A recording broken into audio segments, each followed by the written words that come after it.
Everybody, welcome back. It's another segment of Chats with Clark. And I was doing a little service work the other day with a buddy, and one of the kids we were working with had a tattoo. He had a triangle on his wrist.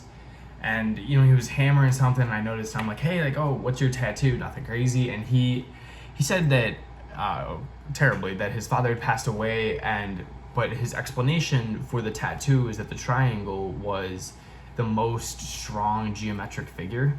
I hated geometry, didn't really get it, so I just kind of took his word for it and ran with it. But it made me think of the ways that tattoos have such an influence in our lives, right? There's always a story. Whether we ask someone, we're like, oh, what's the meaning behind it? A lot of times people have a meaning, but there's other times too when people are just like, oh, I just got it. And we're like, oh, that's most of us think that's weird, right? I just got a tattoo that's on you forever. Most of us think that's a little bizarre. But there's also a story to that, right? Someone liked the aesthetic so much that they wanted that tattoo. And what is the mindset behind that? Why do we like the way something looks so much that we want it on ourselves forever? So there's a lot to unfold there, I think, and that in and of itself is a story.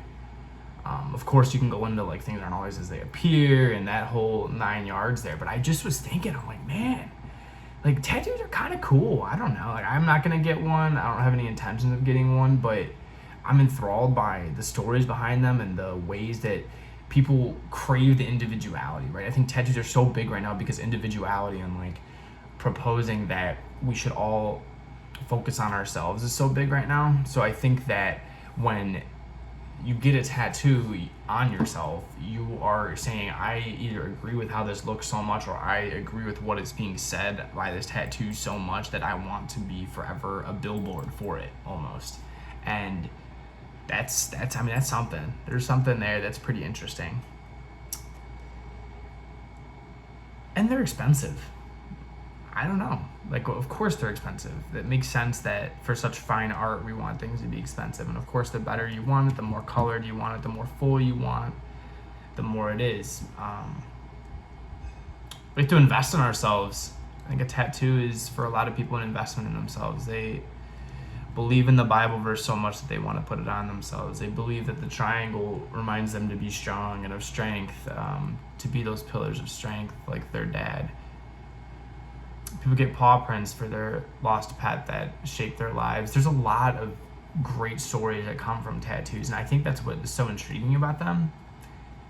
I'm not sure what the deeper meaning is, really. Again, all these chats with Clark are just unedited clips. I'm just kind of talking to a camera, and sometimes it's a good thing, sometimes it's a bad thing, because I would love to sit down and have had even more thoughts on Saturday about this, but it's 2 days. This is what I've come up with. I just think that when we see a tattoo, there's always a story to it. And I think that speaks to the story that every human has, right? I mean, tattoos are worn by humans, and it's just like graffiti. I wonder when you drive past a train, because apparently trains are the graffiti hotspot, trains, and you see all this graffiti, what's the story of the person who did that? Why did they do that? What is this random figure on there? And so I think that's the fascinating part about tattoos and that style of art, is that there's a story. Whether or not it was simply because of the aesthetics, there's more to that too, but whether or not it was simply because of the aesthetics, or whether it was because the person really wanted the triangle to remind them of strength, a tattoo speaks to a deeper meaning. Thanks.